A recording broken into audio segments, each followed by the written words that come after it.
کیا جس چیز کی انسان آرزو کرتا ہے وہ اسے ضرور ملتی ہے؟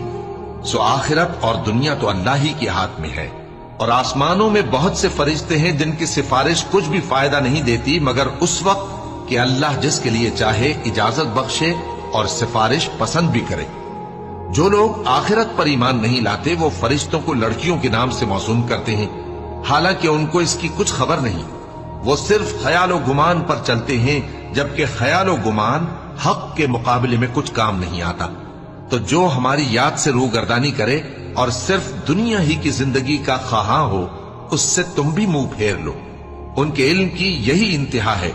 تمہارا پروردگار اس کو بھی خوب جانتا ہے جو اس کے رستے سے بھٹک گیا، اور اس سے بھی خوب واقف ہے جو رستے پر چلا۔ اور جو کچھ آسمانوں میں ہے اور جو کچھ زمین میں ہے سب اللہ ہی کا ہے، اور اس نے خلقت کو اس لیے پیدا کیا ہے کہ جن لوگوں نے برے کام کیے ان کو ان کے اعمال کا بدلہ دے۔